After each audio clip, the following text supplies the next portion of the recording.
Bismillahirrahmanirrahim. Assalamualaikum warahmatullahi wabarakatuh. Yang saya hormati Bapak Imam Lubis SE MSN. Sebelumnya, perkenalkan, nama saya Muhammad Rivaldo. Saya semester 8 kuliah di Universitas Pamulang. Ingin mempresentasikan tentang analisis laporan keuangan internasional dengan mata kuliah Seminar Keuangan Internasional dengan Bapak dosen Imam Lubis SE MSN. Baik, teman-teman, langsung saja kita masuk ke materi berikut. Saya akan mempresentasikan tentang analisis laporan keuangan internasional. Untuk yang pertama, lanjut saja untuk yang pertama kita pengenalan analisis laporan keuangan internasional. Investor, analisis riset ekuitas, manajer keuangan, banker, dan para pengguna laporan keuangan lainnya memiliki kebutuhan yang semakin besar untuk membaca dan menganalisis laporan keuangan asing. Perbandingan keuangan lintas batas menjadi penting ketika melakukan analisis potensi dan kekuatan keuangan investasi asing langsung atau investasi portofolio asing. Kebutuhan untuk menggunakan laporan keuangan asing juga meningkatkan karena kegiatan merger dan akuisisi telah semakin banyak terjadi secara internasional. Karena bisnis menjadi semakin global, laporan keuangan menjadi jauh lebih penting daripada masa sebelumnya.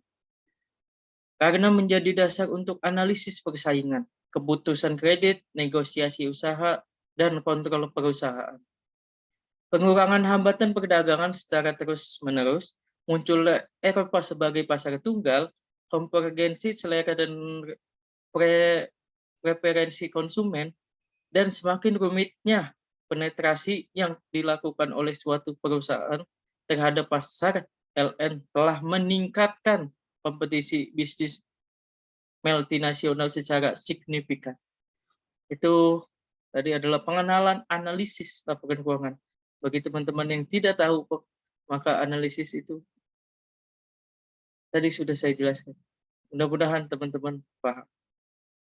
Lanjut, yang kedua ada peluang dan tantangan analisis lintas batas.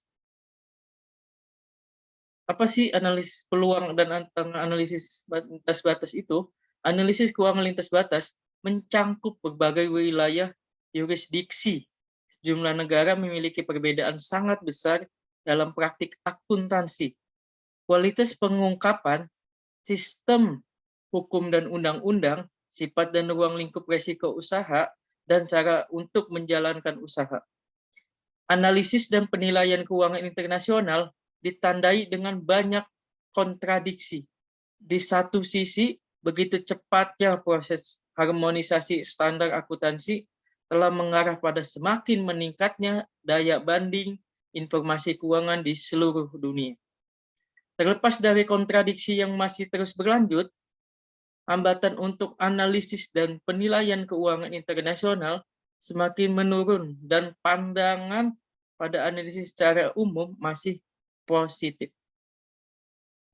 Globalisasi pasar modal memajukan dalam teknologi informasi dan kompetisi antara pemerintah nasional, bursa efek, dan perusahaan-perusahaan yang menarik investor dan kegiatan perdagangan yang meningkat masih terus berlanjut. Itu tadi peluang dan tantangan dalam analisis lintas batas. Ya, boleh diperhatikan peluang dan tantangan dalam analisis lintas batas. Lanjut, yang ketiga ada kerangka dasar analisis usaha. Falevu, Bernard, dan Haley membuat suatu kerangka dasar yang bermanfaat untuk analisis dan penilaian usaha dengan menggunakan data laporan keuangan. Kerangka dasar tersebut dari 4 tahap analisis. Ada 4 kerangka dasar tersebut terdiri dari 4. Ya, ada tahapan analisis. Untuk yang pertama adalah analisis strategi usaha. Yang kedua, analisis akuntansi. Yang ketiga, analisis keuangan. Yang keempat, analisis prospektif. Baik, itu adalah 4 kerangka dasar tahap analisis usaha, ya. Baik, kita lanjut yang selanjutnya. Yang keempat, analisis strategi usaha internasional. Apa sih analisis strategi usaha internasional itu? Analisis strategi usaha merupakan langkah penting dalam analisis laporan keuangan. Analisis ini memberikan pemahaman kualitatif atas perusahaan dan para pesaingnya terkait dengan lingkungan ekonominya. Hal ini memastikan bahwa analisis kuantitatif dilakukan dengan menggunakan perspektif holistik, dengan mengidentifikasikan faktor pendorong laba dan risiko usaha yang utama. Analisis strategi usaha membantu para analisis untuk membuat pengalaman yang realistis. Itu adalah analisis strategi usaha internasional, ya. Perlu diperhatikan teman-teman. Lanjut saja. Masih yang analisis. Masih yang keempat, analisis strategi usaha internasional. Yang ketersediaan informasi. Apa sih ketersediaan informasi? Analisis strategi usaha sulit dilakukan khususnya di beberapa negara karena kurang andalnya informasi mengenai perkembangan makroekonomi. Pemerintah di negara maju kadang-kadang dianggap telah menerbitkan statistik ekonomi yang keliru atau menyesatkan. Memperoleh informasi mengenai industri juga suka dilakukan di banyak negara dan jumlah serta kualitas informasi perusahaan sangat berbeda-beda. Ketersediaan informasi khusus mengenai perusahaan sangat rendah di banyak negara berkembang. Itu ada ketersediaan informasi. Selanjutnya, yang kelima adalah analisis akuntansi. Tujuan analisis akuntansi adalah untuk menganalisis sejauh mana hasil yang dilaporkan. Perusahaan mencerminkan realitas ekonomi. Para analisis perlu untuk mengevaluasi kebijakan dan estimasi akuntansi, serta menganalisis sifat dan ruang lingkup fleksibilitas. Akuntansi suatu perusahaan, para manajer perusahaan diperbolehkan untuk membuat pertimbangan yang terkait dengan akuntansi. Karena merekalah yang tahu paling banyak mengenai kondisi operasi dan keuangan perusahaan mereka. Ini adalah analisis akuntansi. Perusahaan diperbolehkan untuk membuat pertimbangan yang terkait dengan akuntansi karena merekalah yang tahu paling banyak mengenai kondisi operasi dan keuangan perusahaan mereka tersendiri. Ya, perusahaan mereka. Itu tadi adalah analisis akuntansi. Tujuan analisis akuntansi tadi sudah dijelaskan oleh saya. Lanjut saja. Selanjutnya adalah melakukan evaluasi kualitas akuntansi suatu perusahaan. Melakukan evaluasi kualitas akuntansi suatu perusahaan. Ya, perlu dipahami teman-teman. Yang pertama adalah identifikasikanlah kebijakan akuntansi utama. Yang kedua, analisislah fleksibilitas akuntansi. Menganalisis fleksibilitas akuntansi. Yang selanjutnya, evaluasilah strategi akuntansi. Yang keempat, evaluasilah kualitas pengungkapan. Evaluasilah kualitas pengungkapan. Yang kelima, identifikasilah potensi terjadinya masalah. Yang keenam, buatlah penyesuaian atas distorsi akuntansi. Itu adalah tadi, mohon maaf, itu adalah melakukan evaluasi kuantitas akuntansi suatu perusahaan. Itu ada 6. Identifikasilah kebijakan akuntansi utama, fleksibilitas akuntansi, strategi akuntansi, kualitas pengungkapan, potensi terjadinya masalah, dan penyesuaian atas distorsi akuntansi. Itu adalah melakukan evaluasi kualitas akuntansi suatu perusahaan. Ya, perlu diperhatikan teman-teman. Itu ada evaluasi kualitas akuntansi suatu perusahaan, itu ada 6. Ya, lanjut teman-teman. Kita lanjut ke analisis keuangan internasional. Yang keenam adalah analisis keuangan internasional.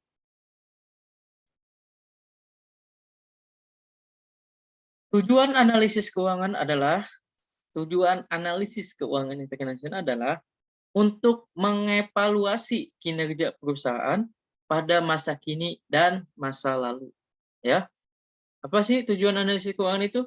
Untuk mengevaluasi kinerja perusahaan pada masa kini dan masa lalu, dan untuk menilai apakah kinerjanya dapat dipertahankan, ya, apakah kinerjanya dapat dipertahankan.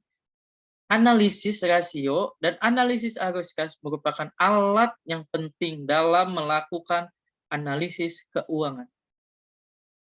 Analisis rasio mencangkup perbandingan rasio antara suatu perusahaan dengan perusahaan yang lain dalam industri yang sama. Perbandingan rasio suatu perusahaan antara waktu atau dengan periode fiskal yang lain, dan atau perbandingan rasio terhadap beberapa acuan yang baku. Ya, teman-teman, itu adalah tujuan analisis keuangan.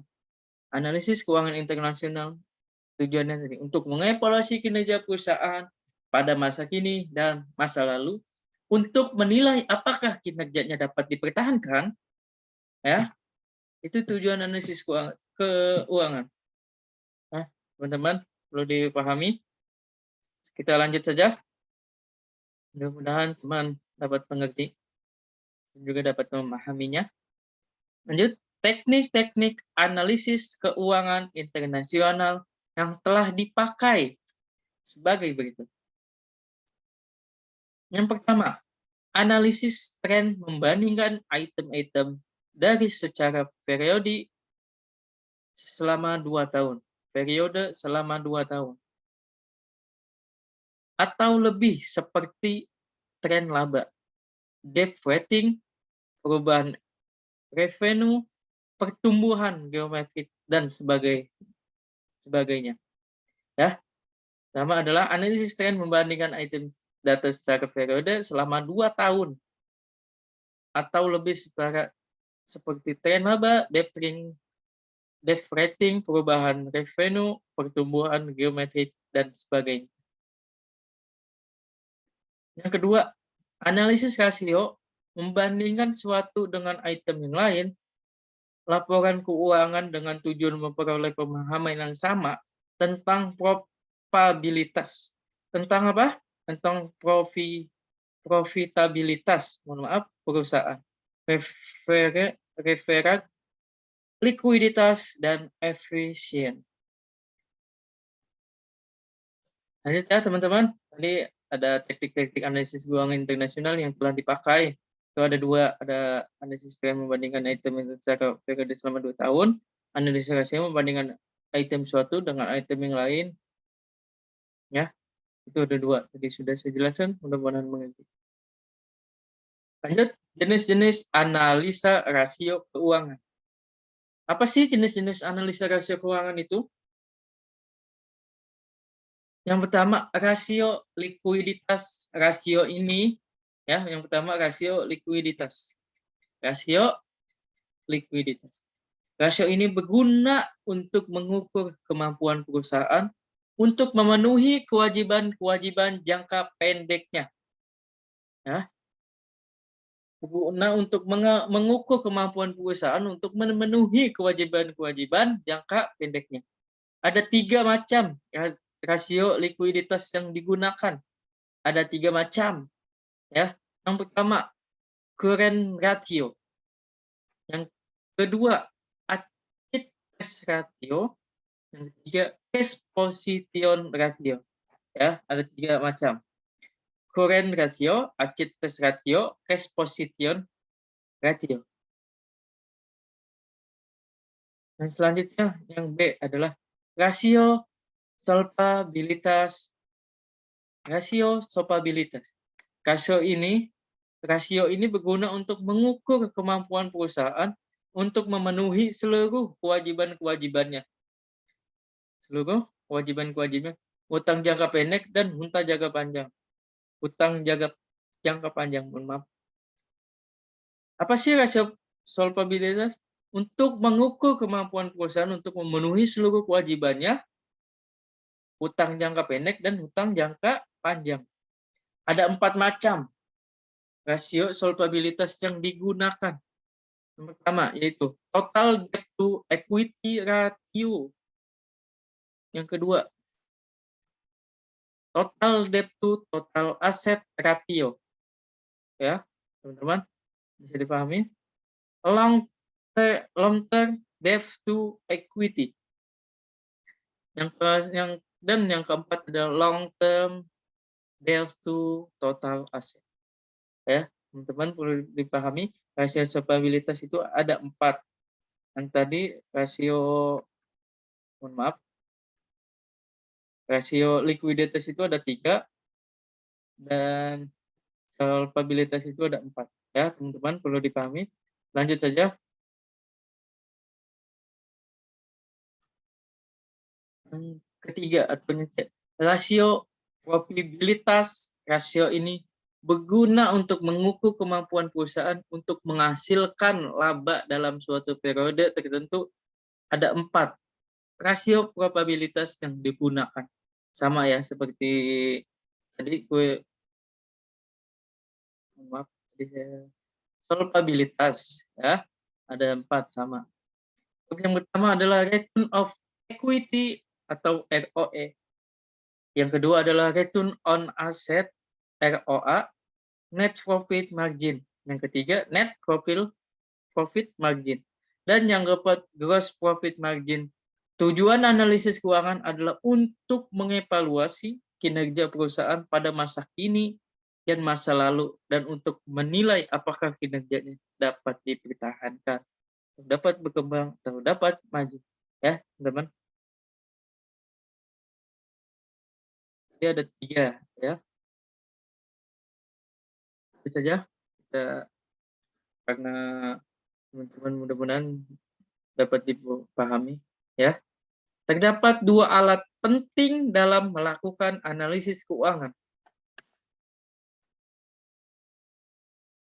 Analisis rasio, 2 masalah yang harus dibahas ketika melakukan analisis rasio dan lingkungan internasional. Yang pertama, apakah perbedaan lintas negara dan prinsip akuntansi menyebabkan perbedaan yang signifikan dalam angka-angka laporan keuangan yang dilaporkan perusahaan dari negara yang berbeda? Seberapa jauh perbedaan? Mohon maaf, yang kedua, seberapa jauh perbedaan dalam budaya serta kondisi persaingan dan ekonomi lokal memengaruhi interpretasi ukuran akuntansi dan rasio keuangan. Meskipun pengukuran akuntansi dari negara yang berbeda disajikan ulang agar tercapai daya banding akuntansi. Ya, itu adalah analisis rasio. 2 analisis rasio. Terdapat 2 alat penting dalam melakukan analisis keuangan. Apakah perbedaan lintas negara dalam prinsip akuntansi menyebabkan perbedaan yang signifikan? Dan seberapa jauh perbedaan dalam budaya serta kondisi persaingan dan ekonomi lokal memengaruhi interpretasi ukuran akuntansi ya, dan rasio keuangan. Lanjut saja teman-teman. Analisis arus kas. Tadi yang A dan yang B adalah analisis arus kas. Analisis arus kas memberikan masukan mengenai arus kas dan manajemen suatu perusahaan. Laporan arus kas yang sangat mendetail diwajibkan menurut GAAP. AS, Amerika Serikat, GAAP Inggris, IFRS, dan standar akuntansi di sejumlah negara yang jumlahnya makin bertambah, ya, jumlahnya makin bertambah. Ukuran-ukuran yang berkaitan dengan arus kas sangat bermanfaat, khususnya dalam analisis internasional, karena tidak dipengaruhi oleh perbedaan prinsip akuntansi bila dibandingkan dengan ukuran-ukuran berbasis laba. Ya, teman-teman. Lanjut saja. Mekanisme untuk mengatasinya. Ya, mekanisme untuk mengatasinya. Kita jelaskan ya. Analisis untuk mengatasinya. Mekanisme. Beberapa pendekatan bisa digunakan. Beberapa analisis menyajikan ulang ukuran akuntansi asing menurut sekelompok prinsip yang diakui secara internasional atau sesuai dengan dasar lain yang lebih umum. Beberapa lain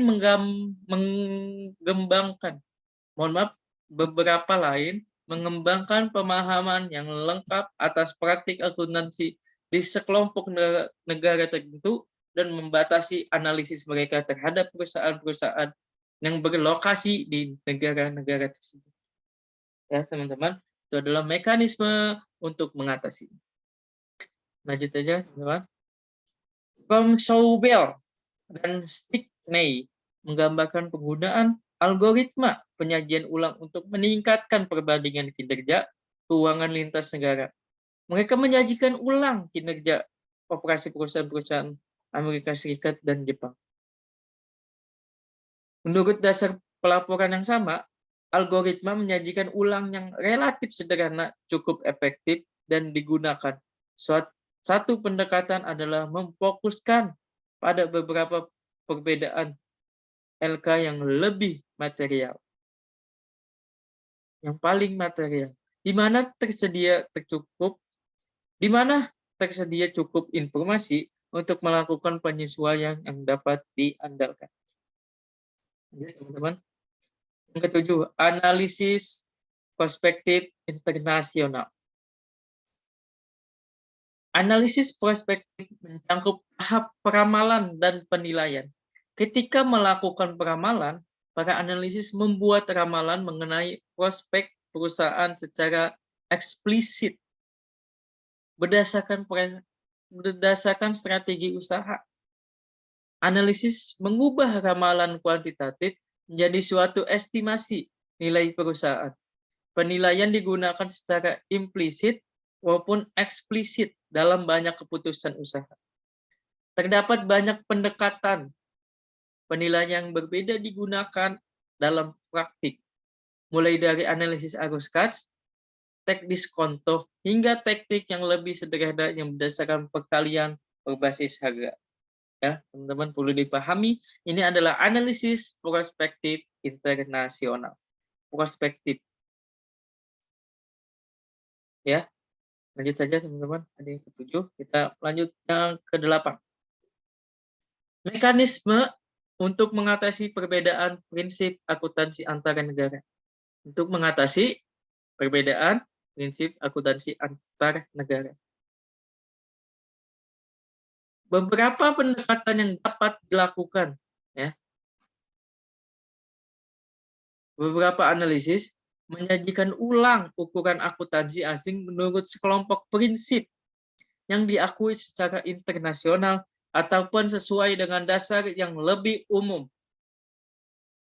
Ya, lanjut yang kedua, beberapa yang lain mengembangkan pemahaman yang lengkap atas praktik akuntansi di sekelompok negara tertentu dan membatasi analisis mereka terdapat perusahaan-perusahaan yang berlokasi di negara-negara tersebut. Ya, itu adalah beberapa pendekatan yang dapat dilakukan. Lanjut, teman-teman. Yang ke-9, kesulitan dan kelemahan dalam analisis laporan keuangan internasional. Akses informasi mengenai ribuan perusahaan dari seluruh dunia telah tersedia secara luas dalam beberapa tahun terakhir. Informasi ini mengenai ribuan perusahaan dari seluruh dunia telah tersedia secara luas dalam beberapa tahun terakhir. Sumber informasi dalam jumlah yang tak terhitung, banyak yang muncul melalui World Wide Web atau WWW. Ya. Sumber informasi ini jumlah yang tak terhitung.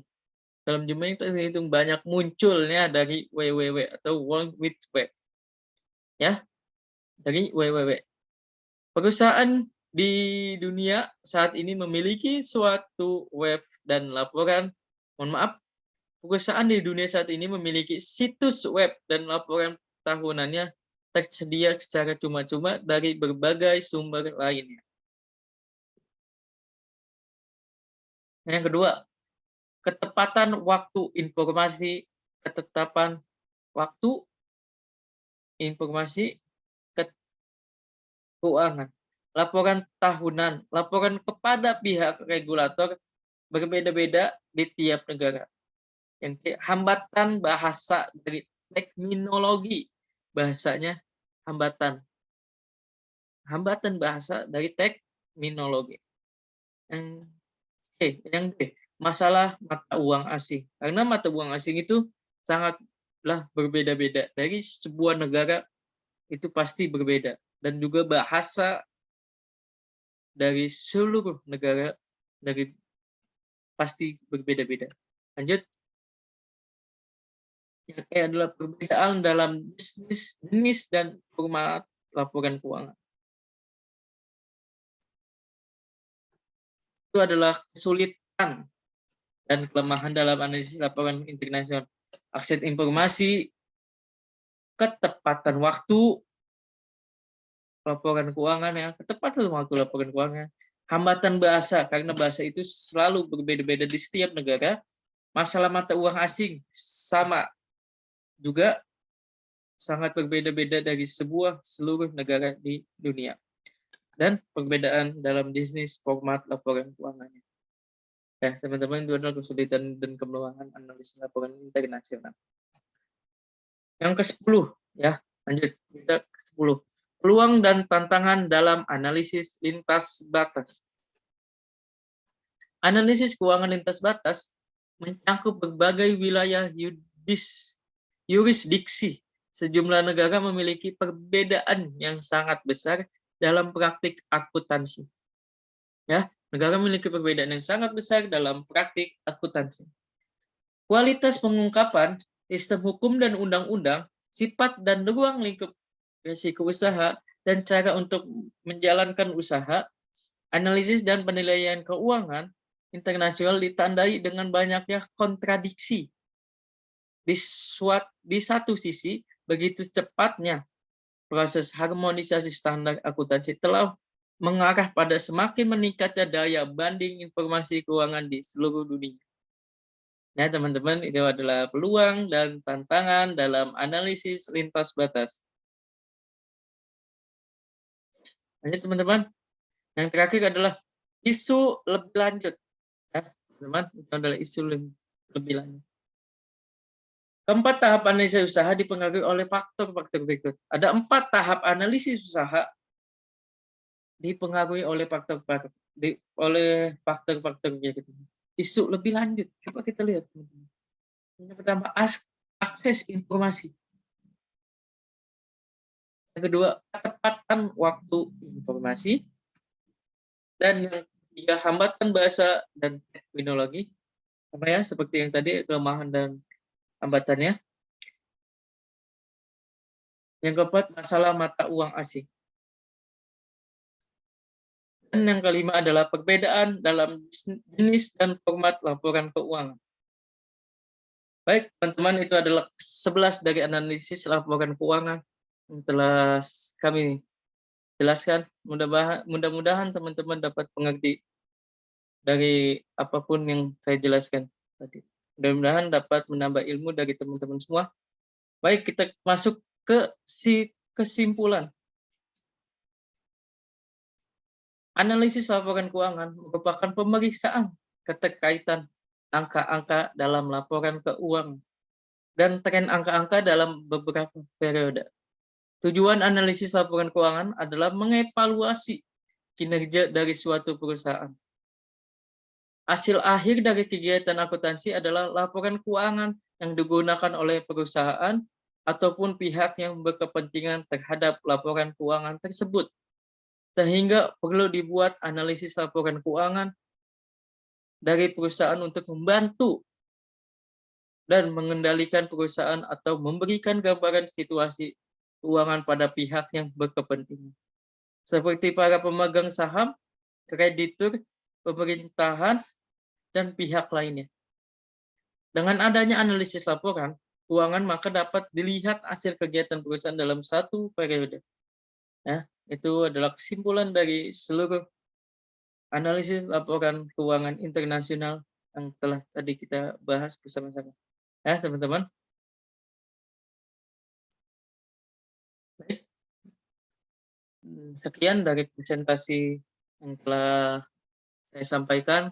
Mudah-mudahan teman-teman juga dapat mengerti dan dapat mendapatkan ilmu dari teman-teman semua. Mudah-mudahan dapat ilmu dari 11 analisis laporan keuangan internasional yang telah kami sampaikan. Ya, terima kasih Bapak dosen Bapak Imam Lubis. Saya mohon maaf apabila ada salah kata ataupun kata-kata yang tidak tersusun. Saya mohon maaf. Allahumma afiqillahu Wassalamualaikum warahmatullahi wabarakatuh.